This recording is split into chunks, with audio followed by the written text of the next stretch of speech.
इतस्तदिकानि चैव पञ्चाशदष्टौचसहस्रसङ्ख्ये मितच्छतं पञ्चपदं नमामि। अर्हन्ते भासयत्तं गणहरदेवीं गन्तियं सम्मं प्रणमामि भक्तियुक्तो सदनान्मो वयं शिरसा। इच्छाई बन्ते श्रुतभक्ति काउ सगो कौतसालुच्यं अंगो वंगपेने पाहुडे परियम्मि सत्त प्रणमामि यो विगय चूलिया चेव सत्तैतुदम कहायं चेणचकालम अंचिमि पूजेमि वंदामि नमंसामि दुःखको कमखो बोहिलाओ सुगई गमनम समाहि वंडम जिनगुण संपत्ति होय मध्यम नवोसो पार्वाणिक स्वाध्याय विलयम पूर्वाचार मुखमीन सकल कर्म छार्थम भाव पूजा वंदना समितम आचार्य भक्ति काय सगम करोमि हम।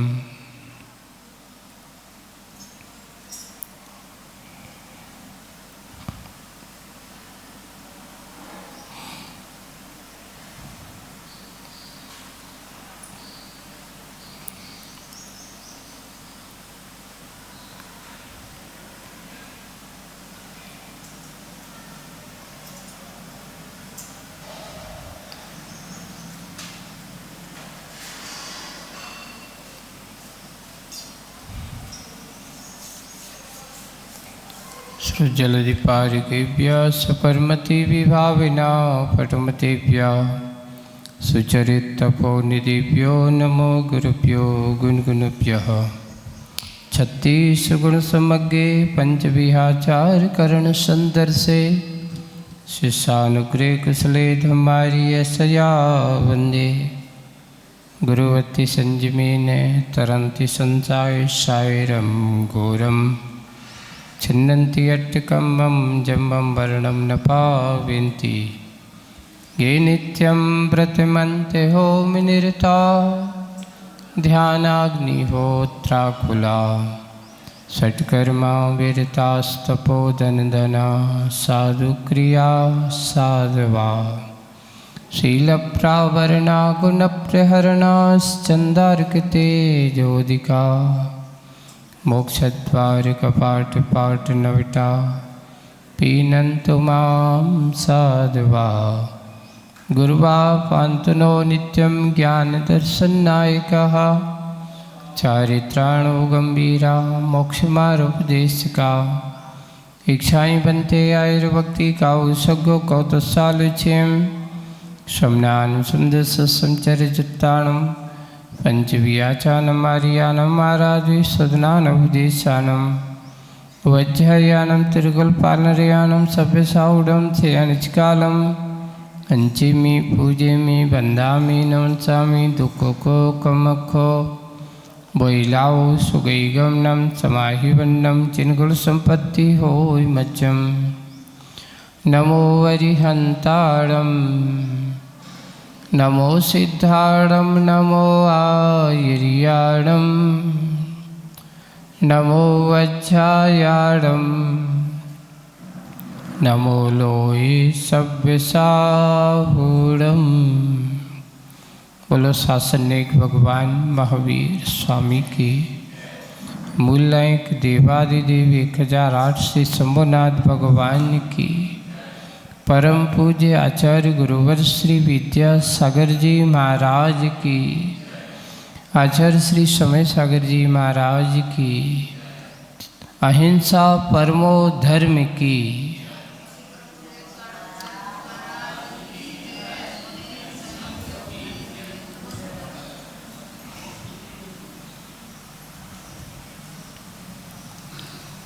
जीवन में दान और आदान दो चीज़ें होती हैं। दान का अर्थ होता है देना, आदान का अर्थ होता है लेना। उसमें ये कहा गया है इन दोनों कार्यों में आदमी के लिए सहज क्या है, देना कि लेना। दान देना आसान है कि दान किसी की दी हुई वस्तु को लेना आसान है? तो बंधु ध्यान रखना, आचार्य भगवंतों ने कहा है कि लेने वाला नीचा होता है, देने वाला ऊपर होता है। देने वालों को दानी कहा है, लेने वाले को पात्र कहा है। एक दाता है, एक पात्र है। इसलिए देने वाले को महत्वपूर्ण बताया है। लेने वाला पात्र क्या है, कौन है, उसकी महत्वता अलग है। लेकिन पात्र के अनुसार दाता की भी महत्वता बढ़ जाती है। जैसे पात्र होता है, आपने अगर किसी को अच्छे महान आचार्य परमेष्ठी या ऐसे तीर्थंकर भगवंतों को जिसने आहार दिया हो, आज भी राजा श्रेयांश का नाम लोग धन्य हैं। आज भी ऐसे जिन जिन लोगों के यहाँ ऐसे तीर्थंकर भगवंतों के आहार हुए हैं, आज भी उनकी यशोगान, उनके ग्रंथों में उनके नाम, ऐसे श्रावकों का उल्लेख है। देखिए आप, वे पुराण पुरुषों की कोटि में आ जाते हैं कि धन्य हैं इन्होंने ऐसे वो श्रावक सृष्टि कि जिन्होंने के यहाँ ऐसे तीर्थंकर भगवंत को पहली बार अपने यहाँ आहार कराने का क्या मिला है, सौभाग्य मिला है। इतिहास बन जाते हैं, इतिहास पुरुष बन जाते हैं। ऐसे ही जब हमारे कोई आचार्य भगवंत हैं, मुनिराज हैं, उनके यहाँ भी अगर वो आते हैं, उनके आहार कराते हैं, आप आहार लेते हैं वे, और लेकर के तो वो अपना काम कर जाते हैं। लेकिन आपन जिनके यहाँ ऐसा दान देने वाला होता है, वो दान देने वाला दाता प्रशंसनीय माना जाता है कि धन्य है। कि जैसे अपने यहाँ कोई आचार्य मारा जाए, इतिहास मान लो कहीं किसी नगर में गए, पहली बार आए, है ना, तो उस गांव के लोग क्या कहते, आचार्य श्री हमारे नगर में पहली बार आए थे और किसके घर पे आहार हुए, इसके घर पे आहार हुए। एक ही बार आए, इनको आहार देने का सौभाग्य हुआ। तो यही होता है कि महापुरुषों की संगति में व्यक्ति के अंदर भी महानता के भाव जागृत हो जाते हैं। हम यही होता है, विशेष तिथियों में और विशेष अतिथियों के संयोग मिलता है, और संयोग मिलते ही हमारा अतिथि संविभाग एक अद्भुत तिथि का रूप ले लेते हैं, इतिहास बन जाता है। जैसे कि कोई विशेष दिन था, पर्व का दिन था, कोई ऐसे कल्याणक का दिन था, और उस दिन अगर तुम्हारे घर पर कोई मुनिराज के आहार हुए तो आपकी स्मृति पटल में हमेशा बना रहता कि हमारे यहाँ फलाने दिन महाराज का क्या हुआ था, आहार हुआ था, मुझे ऐसा दान देने का सौभाग्य मिला था। यही है कि शुभ अवसरों को पाकर के दाता भी अपने अंदर के दान देने के कार्य में और अहोभाग्य सौभाग्य जगा लेता है। अपने यहाँ एक सूक्ति मिलती है, सोना है ना, और सोने में सुहागा, ऐसा कहते हैं उसमें। सोना तो वैसे ही चमकता है ना, वैसे ही उसकी चमक सोने की बताने की लगे। लेकिन कई बार कदाचित कोई अगर सोने में थोड़ी सी चमक कहीं फीकी पड़ गई और सुहागा का योग मिल जाता है तो उसकी चमक और बढ़ जाती है, और उसकी चमक दिनों दिन और बढ़ कर के आगे होती। वैसे ही दाता का पुण्य तो पुण्यशाली है ही, देने वाला दान देने वाला सौभाग्यशाली तो है ही, पुण्यशाली है ही, लेकिन उसको ऐसे अच्छे सुपात्र का संयोग बन जाता है, उसमें भी और अच्छे से स्वर्णिम तिथि का योग बन जाता है कि आज मेरे यहाँ रक्षाबंधन के दिन मेरे यहाँ मुनिराज के आहार हुए, आज यहाँ पर्युषण के दिन मेरे यहाँ आहार हुए, मुकुट सप्तमी के दिन मेरे यहाँ हुए, अक्षय तृतीया के दिन मुझे आज ऐसे पात्र को दान देने का सौभाग्य मिला है, दीपावली के दिन आज हमें मुनिराज को आहार देने का सौभाग्य मिला। ये क्या होते हैं? योगों का संयोग बना और संयोग बनते ही उसके अंदर और विशुद्धि भाव जागृत होता है। श्रावक जिस समय सच्चे मन के साथ भक्ति से, नवदा भक्ति से मुनिराजों को आहार देता है, गुरु आदि को आहार देता है, तो उस समय उसकी असंख्यात गुणी अशुभ कर्म की निर्जरा होती है। मुनिराज तो आहार लेते समय भी निर्जरा करते हैं, और लेकिन वो श्रावक भी अपने दान आदि की क्रिया करते समय भी असंख्यात गुणी कर्म की निर्जरा करता रहता है। अगर विशुद्ध भाव के साथ दे रहा है तो विशेष पाप का क्षय करते हुए पुण्य का संचय करता रहता है।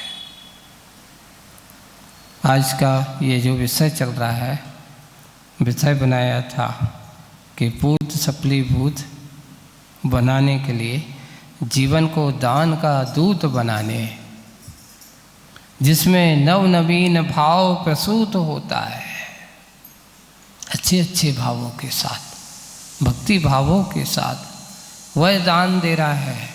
ऐसा लग रहा है कि जो मैंने कल दिया था उससे और आज आनंद आ रहा है, एक नया उसके मन में आज मुझे ये ऐसा देना है। नव नवीन भाव प्रसूत होता है, कर्तव्य के प्रति प्रस्तुत करता है, क्योंकि ये मेरा कर्तव्य है। दान हमारा परम आवश्यक कार्य है। श्रावक के आवश्यकों में सबसे पहला आवश्यक देव पूजा है ना, और अंतिम आवश्यक दान।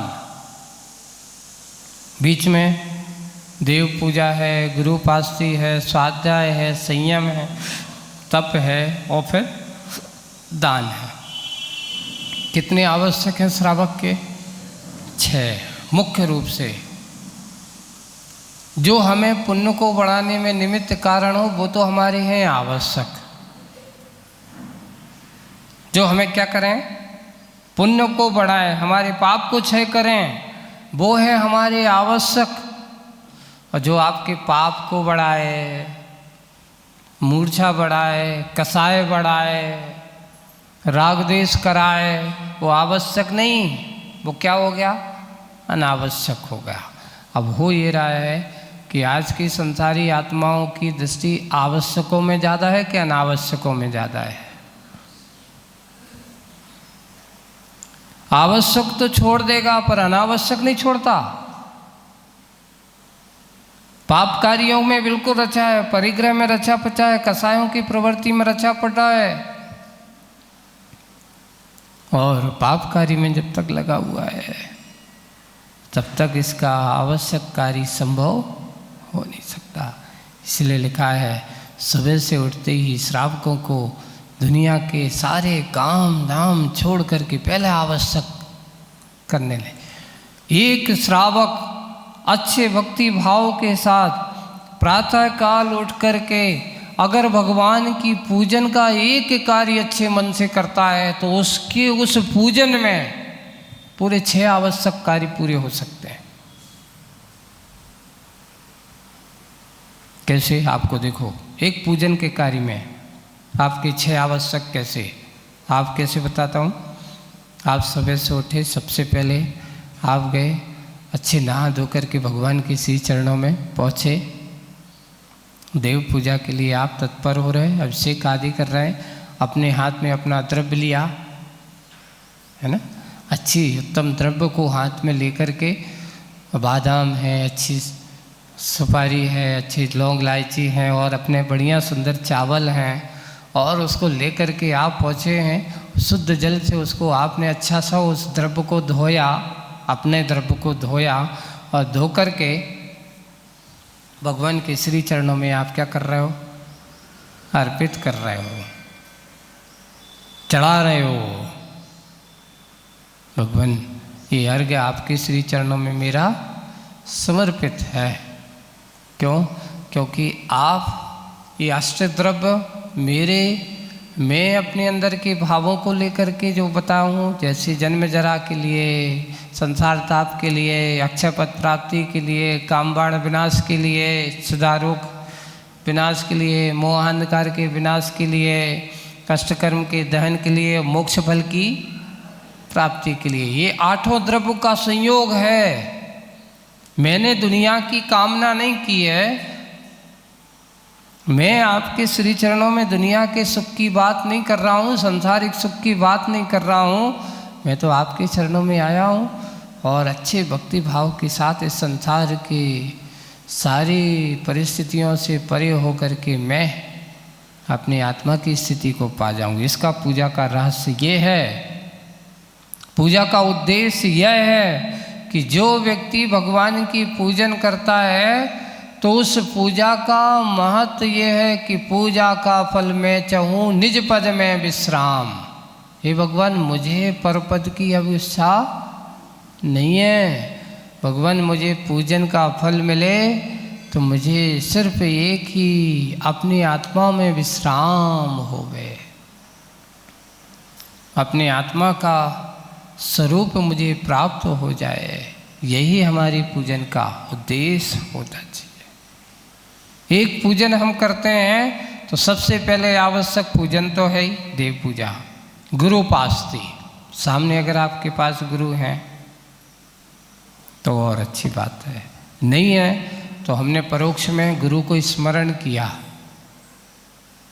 हमने परोक्ष में अपने देव के साथ और शास्त्र को भी अपना स्मरण किया, गुरु को स्मरण किया, और गुरु को स्मरण करके हमने वहाँ गुरु उपासना भी की, स्वाध्याय किया।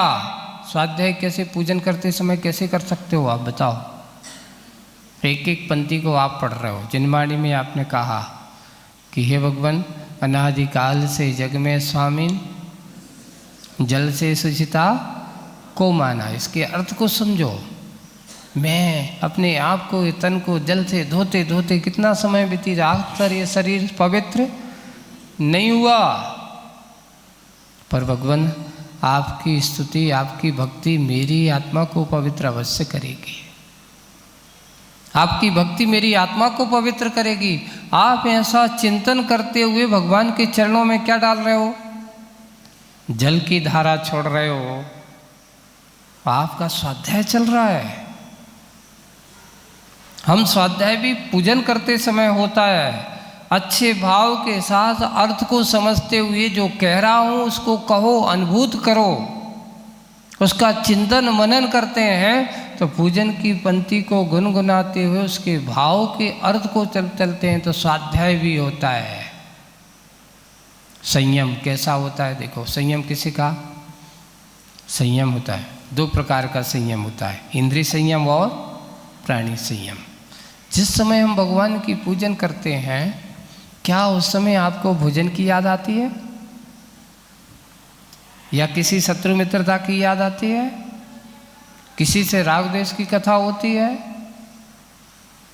उस समय आपकी इंद्रियां कैसी हो जाती हैं? बिल्कुल संयमित हो जाती है। अगर हम सच्चे मन से पूजाते, इंद्रिय संयम है। प्राणी संयम, मैं किसी जीव को बुरा करने के भाव नहीं कर रहा हूँ।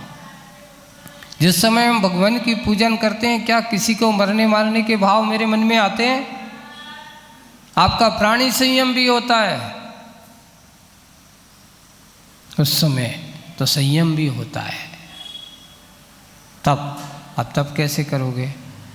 जिस समय हम भगवान की पूजन करते हैं उस समय क्या संसार के विषय भोगों की इच्छा आपके मन में आती है? नहीं। इच्छा निरोधा तपाह, ऐसा कहा। संसार के विषय भोगों से हमारी इच्छाओं का जब निरोध हो जाता है, जिस समय हम निरोध करते हैं, मात उपवास कर लेने मात्र का नाम नहीं है। हमारे आचार्यों ने तप की बहुत विशेष व्याख्या की है। उन्होंने कहा जिस समय तुमने अपने सांसारिक विषय भोगों की इच्छाओं का निरोध कर दिया, समझ लेना तो उसी समय सबसे बड़ा तपस्वी बन गया। यही है तप की परिभाषा। यानी भगवान के पूजन करते समय आपको सांसारिक विषय भोगों की कोई इच्छा नहीं, सारी इच्छाओं को हमने क्या कर दिया, निरोध कर दिया। जिससे समय हम पूजन करते हैं उतने समय आपकी तप की आराधना भी चल रही है। कोई खड़े होकर के पूजन कर रहा है, कोई बैठ कर के नहीं। जब तक मैं पूजन करूंगा तब तक मैं यहाँ से कहीं बाहर नहीं जाऊंगा।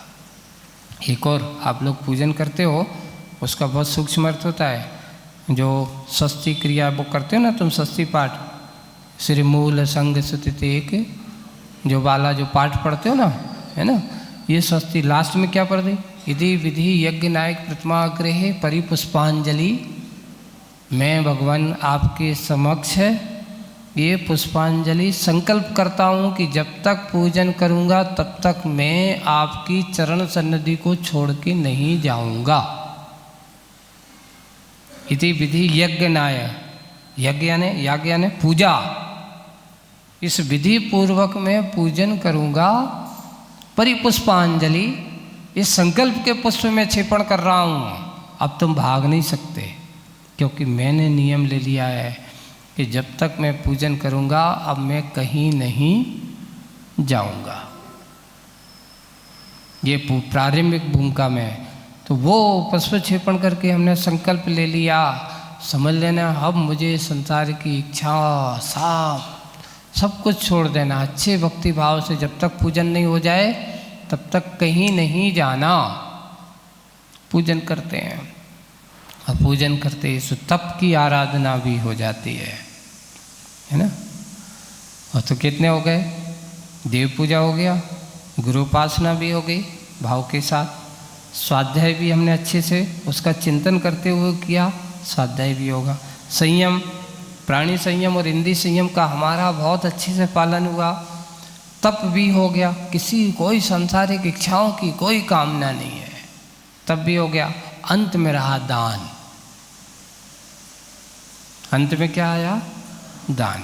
शुरुआत में देव पूजा, लास्ट में क्या है, अपनी शक्ति के अनुसार पूजन करने के बाद अपने द्रव्य का दान करना। आपके पास सामर्थ्य है तो उसमें से कोई ना कोई सबसे पहले अपना द्रव्य लेकर के आना, ये भी हमारी एक सबसे बड़ा दान है। अपने द्रव्य से अच्छी उत्तम द्रव्य लेकर के भगवान के श्री चरणों में चढ़ाना, ये दान की कोटि में आता। दूसरा, अगर हमारे पास है, आज मेरे पास, चलो आज मैं शांति धारा करूँगा, आज मैं भगवान के श्री चरणों में, अपने पास थोड़ा बहुत द्रव्य है, वो कहेगा कि आज मेरे पास तो 101 रुपया दान देने का सामर्थ्य है, तो वो कहता है 101 दूंगा। वो कहता नहीं मैं तो आज 1000 रुपया दूंगा। वो कहता नहीं मैं तो 11,000 दूंगा। ये हमारी दान की कोटि है। दान के श्री चरण में, भगवान के चरणों में इस प्रकार के हम ये बोली आदि लगाना अपने आप को, ये मान अभिमान के लिए नहीं है, ये तो हमारे अंदर के मान अभिमान को गलाने के लिए दान होता है। मान अभिमान बढ़ाने के लिए दान नहीं होता कि मैंने दान दिया है तो मैं ही ऐसा हूँ। नहीं भाई, दिया है, मैं अपना काम करूँगा, आप भी मेरे साथ सहयोगी बनो। आप भी मेरे साथ क्या करो, अच्छे से भक्ति भाव के साथ पूजन करो, भक्ति करो। ऐसा अभिषेक आदि करता है, नहीं है तो अपने पास से द्रव्य निकाल करके वो आता है। कुछ लोगों का नियम है, चाहे कुछ भी हो, महाराज मैं प्रतिदिन अपने द्रव्य में से अगर 10 रुपये भी डालूं, 5 रुपये भी डालूं, 1 रुपया भी डालूं, पर डालूंगा जरूर। ये दान की कोटि हमारी आ जाती है। एक इस प्रकार का योगदान, हमारा दान ऐसा ही अच्छे से बड़े काम करने में समर्थ होता है। जैसे कि अब तलवाड़ा वालों का दान करने के लिए सबसे बड़ा अच्छा एक निमित्त हेतु है। नरसिंह जी का मंदिर बन रहा है ना। नरसिंह जी के मंदिर का काम गति पर आ गया है, चल रहा है। अब आपको वो काम करना है तो आपका दान और योगदान कैसा होना चाहिए? तो भाई जो बोला है वो तो हमें देना ही है, लेकिन जो बोल चुका वो तो हमने दे दिया, लेकिन दान वो तो उस दिन समय का था। अब हमें प्रतिदिन का पुण्य कैसे अर्जित करना है, कैसे उसको कमाना है? व्यक्ति अगर ये सोच लें आपके मंदिर बनने में देरी नहीं होगी, मान लो 150 घर हैं, है ना, चलो 150 घर से अगर व्यक्ति ये सोच ले कि हमारे घर से प्रतिदिन 50 रुपये का दान होगा, मात्र 150 घर वाले कितने रुपये का दान होगा? अगर उन्होंने सोच लिया कि ठीक मैं 50 रुपये का दान अपने मंदिर निर्माण के लिए करूँगा, तो 150 घर से 50 रुपये के कितना हो गया हैं? 7,500 एक दिन का हो गया। फिर एक महीने का कितना हो गया? 2,25,000 हो गया। तो एक साल का कितना हो गया है? 82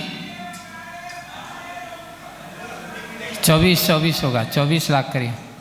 हाँ, ये अपना साल का एवरेज निकलेगा, है ना आपका। एक व्यक्ति ने सोचा, और अगर ऐसे व्यक्ति जो सब कमाई करते हैं, मान लो ये तो घर के हिसाब से चला, सब व्यक्ति ने कहा कि मैं अपने सदस्य हमारे मात्र 50 रुपया दिन का मुझे दान करना है। और अगर हमारे जितने अगर 400-500 सदस्य अगर आप धंधा अपना काम करते हैं तो दान भी अपना अपना होना चाहिए। अगर हमारी कमाई अपनी अपनी है तो हम कमाई का अपना हिस्सा भी अपना अपना होना चाहिए। सोचिए, अगर हम इतना करते हैं तो आपके पास कहीं बाहर जाना पड़ेगा, आपका काम स्वयमेव हो जाएगा।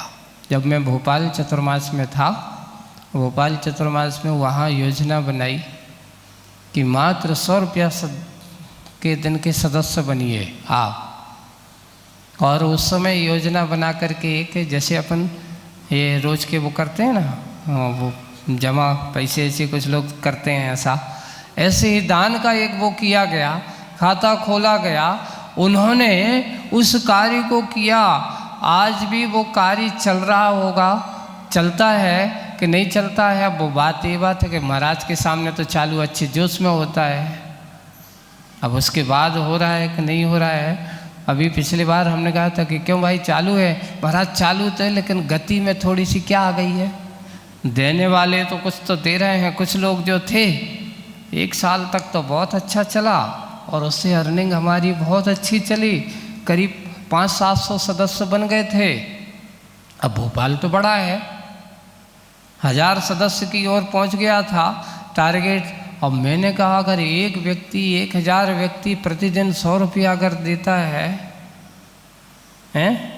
तो एक दिन में 1 लाख से ऊपर की आमदनी होती है। तो ये हम अगर सोच लें तो कुछ भी संभव असंभव नहीं है। और फिर भी तो अपन संभवनाथ भगवान के पास बैठे हैं। यही है, सुना इतना है कि ये हमारे कर्तव्य के प्रति क्या है, हमारे दान हमारा कर्तव्य है। जो बात कल आई गई तो ये 6 आवश्यक श्रावक के परम कर्तव्यों में से कर्तव्य माना गया है। जो करता रहता है उसकी एकमात्र देव पूजा अगर अच्छे ढंग से करे तो उसके सही पूरे के पूरे कर्तव्यों का पालन हो सकता है। ऐसे ही कर्तव्य परायणता हमारे यहाँ। तो ये कर्तव्य के प्रति प्रस्तुत करता है। अतिथि का रूप निरख करके, अतिथि का स्वरूप पर रख करके जीवन की दिशा मिल गई, चिर से तनी और घनी निशा टल गई। अनादिकालीन ऐसी अज्ञानता से भरा हुआ मेरा जो जीवन था, जो मैं विवेक से रहित होकर के जीवन जी रहा था, ऐसे अतिथियों को देख करके मेरा अज्ञान नेत्र खुल गया। ज्ञानता के कार्य, जहाँ ज्ञान का प्रकाश हो जाता है वहाँ ज्ञान का अंधेरा अपने स्वयं में भी दूर हो जाता है। क्यों? नीतिकार ने लिखा है जहाँ प्रकाश होगा वहाँ अंधेरा ठहर ही नहीं सकता। जहाँ ज्ञान की साम्राज्य होगा वहाँ ज्ञानता का साम्राज्य फैल ही नहीं सकता। ऐसे ही अतिथि की दिशा जीवन दिशा मिल गई, चिर से तनी गौर घनी निशा टल गई। अनादिकालीन ऐसी अंधकार निशा रात्रि वो प्रकाश में हो गई है, उसके अंदर ज्ञान का दिया चल गया। अब आता है दान की उपासना जागृत हुई, दान की उपासना जागृत हुई, मान की वासना निराकृत हुई। जहाँ दान की उपासना होती है वहाँ वासना का वास हो ही नहीं सकता। उपासना करता आराधना है ना, उसको अच्छे रूप से उसको करना, ये भी हमारी आराधना है। निराकृत होना, मान की वासना, जहाँ दान होता है दान की उपासना होती है वहाँ मान की क्या होने लगती? मान की वासना। वासना का अर्थ होता है बार बार इच्छा करना, इसको नाम वासना कहा गया। मान की वासना निराकृत हुई, दूर हुई। निराकृत का अर्थ हो दूर हुई। राग विराग से मिलने, कौन आ रहा है? राग विराग से मिलने, यानी वीतरागी हमारे भगवंत हैं, गुरु हैं, जिनके हम वीतरागता स्वरूपता है। और संसारी आत्मा, आप जो राग देश की कथा में राग रंग में रगे रहते हैं, ऐसा राग किससे मिलने आ रहा है? विराग से मिलने आकुल है। हे भगवान, कब मुझे यह समय मिलेगा, कब मुझे ऐसी समय मिलेगा कि मुझे ऐसा अवसर मिले, ऐसा सौभाग्य मिले। राग विराग से मिलने आकुल है, पंख पराग से मिलने आतुर है। पंख जो है उस पराग से मिलने के लिए कमल कीचड़ में खिला हुआ है, और उस कीचड़ में वह खिला हुआ सुगंधित पुष्प, वो कहता है वाह कितना सौभाग्य है कि मेरे इस अपनी ही छाती पर खिला हुआ कमल इतना सुगंधित है, काश मुझे भी उसकी थोड़ी सी परागकण मिल जाए। इसलिए पंख पराग से मिलने आतुर है, और बंद अधर खुलते हैं। कमल के जब बंद हैं और जैसे ही प्रकाश, सूर्य का प्रकाश मिलता है तो उसके अधर पंखुड़ियाँ खुलते हैं। बंद अधर खुलते हैं, शब्द अधर डुलते हैं। यहाँ अधर के एक शब्द, अधर से क्या लेना? ओठ। वहाँ पंखुड़ी लेना। अधर के दो भेद हो गए, दो अर्थ हो गए। बंद अधर खुलते हैं यानी खिल जाता है वह, और शब्द अधर डुलते हैं। उसके शब्द ओठों पर जब आदमी बोलता है तो ओठ अपने आप कैसे होते हैं? पुलकित हो जाते हैं। अच्छे मन से बोलता है तो ओठ खिले खिले होते हैं, और जब कसायों में बोलता है तो ओठ कैसे होते हैं? गुस्सा में आदमी के ओठ कपकपाने लगते हैं।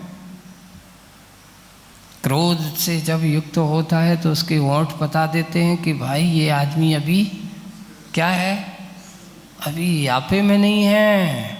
और जब परम शांत मुद्रा के साथ, अच्छे भक्ति के साथ भगवान की स्तुति करता है, तन्मय होकर की आराधना करता है, उस समय उसके ओठों की शोभा देखने लायक होती है। बिल्कुल शांत सौम छवि होती है इसके। इसलिए शब्द अधर डुलते हैं, और कैसा करता है? आगत का स्वागत है। जो आया है उसका क्या करना है? स्वागत है। आगत का स्वागत है। अभ्यागत आदरति हो, जो आया हुआ है उसकी आदरति हो, अर्थात आदर हो, सम्मान हो, बहुमान हो कि मेरे घर आज कौन आया है? अतिथि आया है। आदरति, आदरति है उसका आदर करना। आदरति का अर्थ होता है आदर, बहुमान, सम्मान करना। आदित्य हो, सेवा स्वीकृत हो। और जो आया हुआ अतिथि है तो उसके लिए कह रहा है मेरी सेवा क्या होवे? स्वीकृत हो। सेवक अनुग्रहित हो, आपकी सेवा करके मुझे कुछ अनुग्रहित करें, मेरे लिए उपकार करें, मुझे कुछ अवसर दें, मैं आपकी सेवा कर सकूं। ऐसा हुआ है कह रहा है। और साथ में कह रहा है जब ऐसा अनुग्रहित करता है तो हे स्वामिन, ऐसे बड़े अच्छे से भक्ति भाव से के साथ क्या कर रहा है? हे स्वामिन, हे स्वामिन, ऐसे अपने आप को संबोधन के रूप में। और दान कार्य संपादन हेतु ऐसा अतिथि आया है। वृक्ष के नीचे अपन क्या पढ़ रहे हैं? अपनी कथा चल रही है कि एक वृक्ष, घना पेड़, आम का पेड़ है, उस पर एक अतिथि धूप में चलता चलता आया है और उस छाया में बैठा हुआ है। अब उस पेड़ के साथ वहाँ पर अतिथि का संविभाग हो रहा है, अतिथि का सम्मान बहुमान किया जा रहा है। तो वहाँ पर बैठा है और सेवक को मेरे अनुग्रहित करो यहाँ, और आम फल है सेवा। और दान कार्य संपादन हेतु सहयोग के रूप में पवन को आहूत करता है। कौन? वह वृक्ष। अब किसको बुला रहा है? पवन अर्थात हवा। उसको आहूत करता है क्योंकि ये अतिथि ऐसा है, ये आपसे कहने वाला नहीं है। इसको तो बुलाया है तो अपने हाथ से लेने वाला भी नहीं है, इसको तो देना वाला चाहिए, क्योंकि बिना मांगे लेता नहीं। ये कभी किसी की रखी हुई चीज को उठाता नहीं। ये तो इसलिए दान का कार्य संपादन हेतु सहयोग के रूप में पवन को आहूत करता है। पवन उपवन विचरण धर्मा। पवन कैसा है? ये कभी हवा आज तक कहीं रुकी? कभी नहीं रुकी, ना रोकी जा सकती है। इसका एक नाम मिलता है सदा गति। जो हमेशा गतिशील हो उसका नाम सदा गति। पवन का एक दूसरा नाम, जो हमेशा चलता रहे उसका नाम सदा गति। पवन वन उपवन विचरण धर्माहा। इस पवन का स्वभाव कैसा है? कभी वन में, कभी उपवन में, ये हमेशा विचरण करने वाला जिसका धर्म है, बहना रूप जिसका धर्म है, बहती रहती है, बहती रहती है। और जहाँ जिसकी संगति रहती है वैसी वो बन जाती है। एक पवन की संगति में ऐसी होती है। आचार्य जी ने मुखमाटी में एक बहुत अच्छा संयोग दिया है। मुखमाटी में क्या हुआ? एक गुलाब का पेड़ का वहाँ कल्पना की है आचार्य जी ने उसमें, और उस पवन को ऐसी कल्पना करते हुए उन्होंने लिखा, पवन ने प्रेम से गुलाब को हिला दिया। किसको हिला दिया? पवन ने प्रेम से। ऐसा नहीं एक झटकोर हिलाने के दो तरीके होते हैं। किसी आदमी बैठा हो और तो गुस्से में जाकर के तुम उसको हिला दे तो सामने वाले को भी गुस्सा आ जाती है। और तुम उससे बड़े अच्छे पुचकार करके भाई कैसे हो और उसको हिलाओ तो वो भी अच्छे प्रमुदित मना होता है, वो भी आपसे प्रफुल्लित होता है। तो यहाँ लिखा पवन ने गुलाब को प्रेम से हिला दिया। गुलाब ने बदले में पवन को खुशबू से नहला दिया। किसका क्या किया? उसने उसको दिया और उसने उसको क्या कर दिया? उस पवन को जैसे ही वह फूल से टकराया, गुलाब से टकराई, तो उसने बदले में उस पवन को सुगंधित बना दिया। देखिए संगति का असर। जिसकी अच्छे की संगति करोगे अच्छे बन जाओगे। गुलाब की संगति करो तो खुशबूदार बन जाओगे। वही पवन गई, गंदगी का ढेर लगा था, उससे टकराई, तो जिसकी संगति करोगे वो क्या देगा? क्या देगा? जिसके पास जो होगा वही तो देगा। गंदगी के पास जाओगे गंदगी देगी, गुलाब के पास जाओ खुशबू मिलेगी। गंदगी के पास से हवा गुजरी, बदबूदार हो गई, दुर्गंध से युक्त हो गई। बस वही है, वह पवन जो सदा गति चलना जिसका स्वभाव है। कहीं से थोड़ी सी भी कहीं ऐसा होता है और कहीं से उड़ती हुई वो हवा आती किसी गंदगी से युक्त होकर के, तो अपन सोचते लगता है यहाँ कुछ गड़बड़ है। आपकी नाकें कैसी हो जाती हैं? सिकुड़ जाती है, बदबू आ रही है। और कहीं से अगर अच्छी खुशबू आ रही हो तो आँख आदमी की फूल जाती है। अच्छे में फूलती है और बुरे में सिकुड़ती है। ऐसी ही संगति है। तो पवन उपवन विचरण धर्मा, तत्काल आता है पवन। वह पवन आता है फल से पूर्व भूमिका विदित होती है उसे।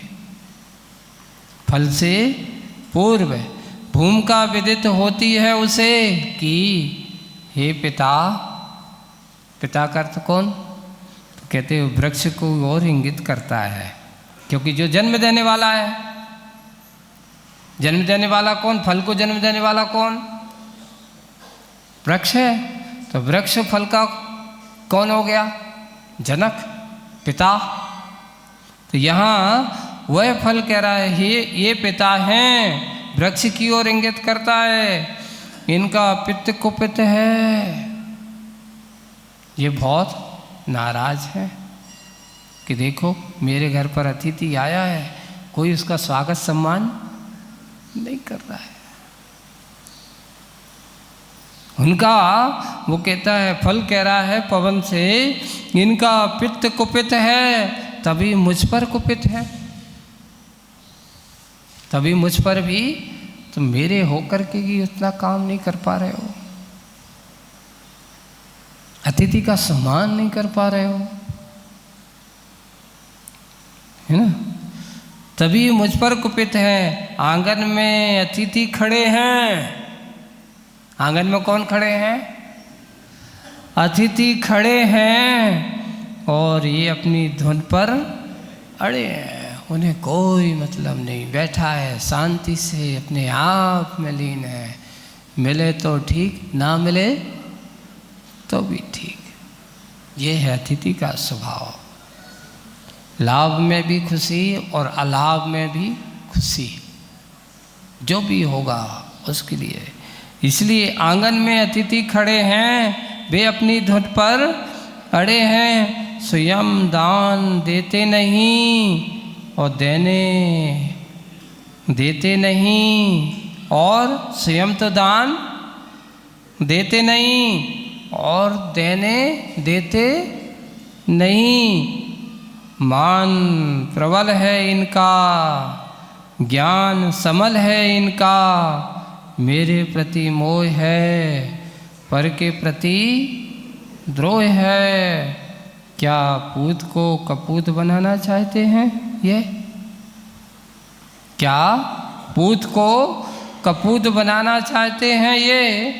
पूत पवित्र नहीं और पवन को इंगित करता है पका फल। ये मैं पूत हूँ, मैं कपूत नहीं हूँ। मैं क्या नहीं हूँ? कपूत नहीं हूँ, मैं तो अच्छा काम करूँगा। और उस पवन को क्या करता है? इंगित करता है, तुम करो, क्योंकि मेरा भी बस नहीं है, अब तो तुम ही कुछ कर सकते हो।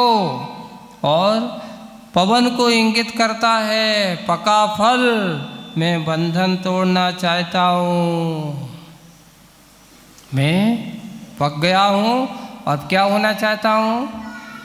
बंधन तोड़ना चाहता हूँ। इस कार्य में सहयोग अपेक्षित है, क्योंकि मैं अपने आप टूटने वाला हूँ जब तक तू सहयोग नहीं करेगा। समझदार को इशारा ही काफ़ी है। उसने इतना कहा तो पवन ने उसके इशारे को समझ लिया।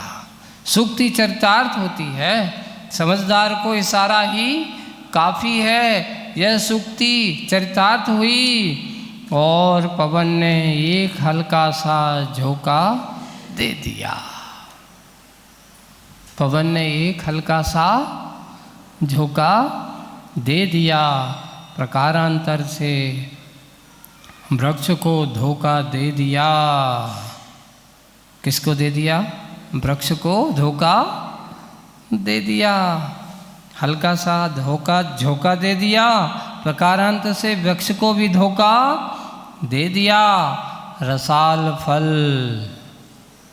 रसाल यानी आम, आम का वह फल था। आम का फल डाल से खिसक कर शून्य में दोलायित हुआ। शून्य यानी आकाश। शून्य का अर्थ क्या है? आकाश। वहाँ से टूट करके शून्य में दोलायित हुआ, यानी डोलने लगा। उससे दोलायित हुआ, अर्पित होने लालायित हुआ।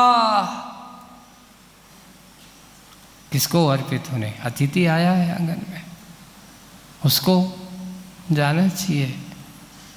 और अर्पित होने लालायित हुआ, चिर के लिए बंधन क्रंदन पहलायित हुआ। अब उसने जो चिरकाल से बहुत समय के लिए जो बंधन था, क्रंदन यानी रोना धोना था, वो पलायित हुआ। उन्हें पवन को समझाता है, मुझे इधर उधर नहीं गिराना, मुझे कहीं इधर उधर नहीं गिराना, सीधा बस, सीधा बस कहाँ? पात्र के पानी पात्र में गिराना। कहाँ गिराना?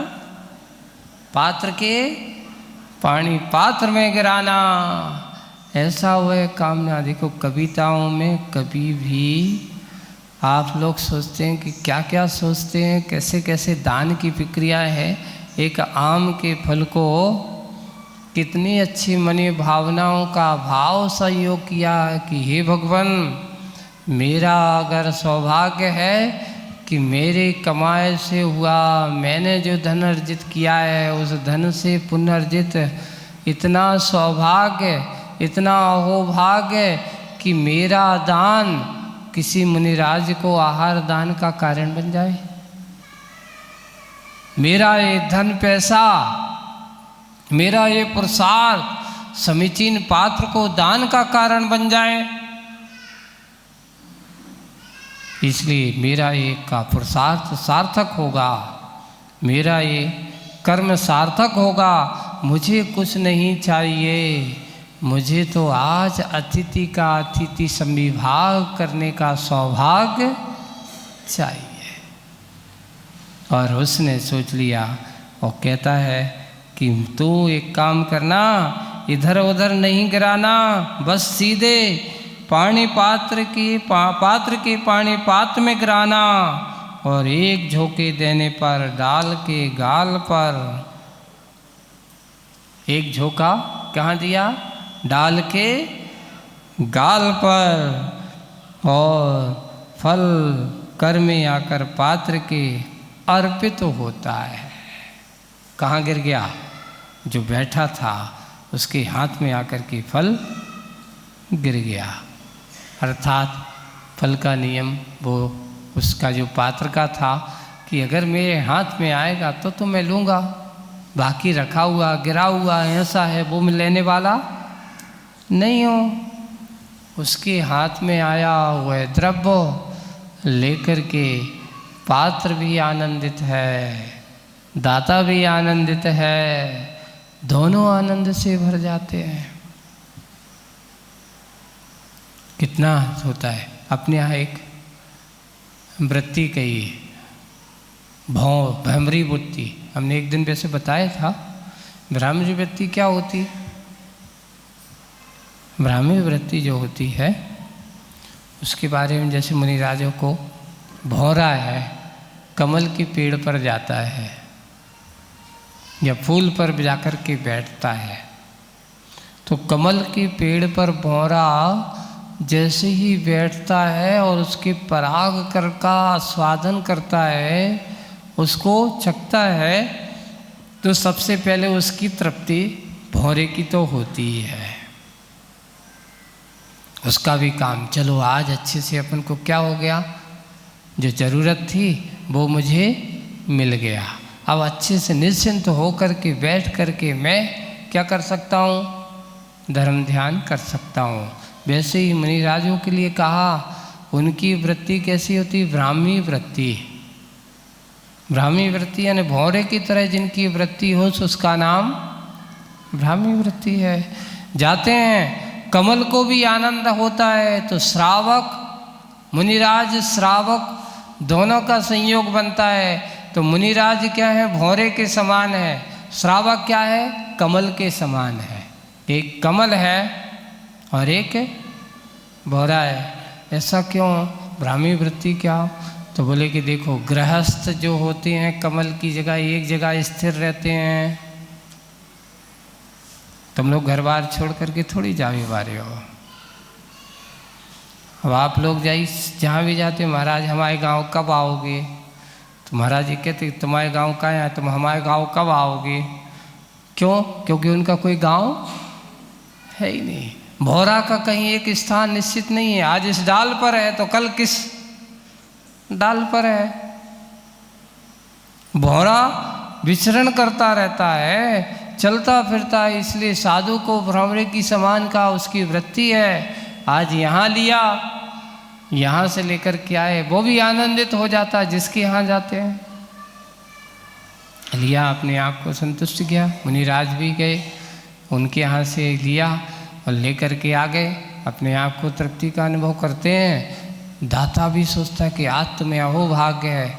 उसकी उस परागकरण के ग्रहण करने से उस कमल के अंदर भी बीजत्वपना उत्पन्न हो जाता है, फल की प्राप्ति हो जाती है। उसमें कमल के फल उत्पन्न हो जाते हैं। फूल के बाद उसमें फिर फल उत्पन्न होता है, बन जाता है। जल्दी से जल्दी इसको उन्हें लगता है परागकण को लेने से। ऐसे ही श्रावक जब दान देता है तो दान का फल भी उसे प्राप्त होता है, पुण्य के रूप में, दाता के रूप में विशेष पुण्य का संचय वह कर लेता है। ऐसा वह दाता है। इसलिए जब जैसे ही पानी पात में गिरा, एक झोंका देने पर डाल के गाल पर फल आकर के सीधा पात्र के लिए अर्पित होता है और उस पात्र को हाथ में उस जाकर के गिर गया। आगे क्या हुआ, आगे की बात शेष करेंगे बाद में। आज का समय अपना पूरा हो गया और इस प्रकार ये कविता बहुत विशेष कल समापन की ओर होगी। आज अभी इतनी है। इतना करते हुए बस आज का ये दान दाताओं के एक प्रसंग को कथन करने वाला ये प्रसंग यहाँ करीब विगत 5-6 दिन से अपनी कविता चल रही है। विगत 5-6 दिन से ये कविता दान की महिमा और पात्र की महत्ता दोनों के अर्थ को यहाँ बता रही है। हमने उस समझा है। आज बस इतना ही। बोलिए परम पूज्य आचार्य गुरुवर श्री विद्यासागर जी महाराज। जिनवाणी स्तुति करेंगे। मिथ्यात्व में नाश को ज्ञान की प्रकाश को आपा पर छौ द्रव्य जानवी को वंदे विधिवानवी को सो पारे प्रचानवी को परमे अनुभवताय को जीव के जताय को काऊ न सताय को भव्य और यानी है जहाँ तहाँ तारवी को पहाड़ की उतारवी सुख विस्तारवी को यही जीने वाणी है। जा वाणी के ज्ञान ते सूजे लो कालो सो वाणी मस्तक नमो सदा देत हो ढो। हे जिन वाणी भारती तोय जपो दिन रे जो तेरी शरणागत है सो पावे सुख चैन। नवो स्वजस्य नमः।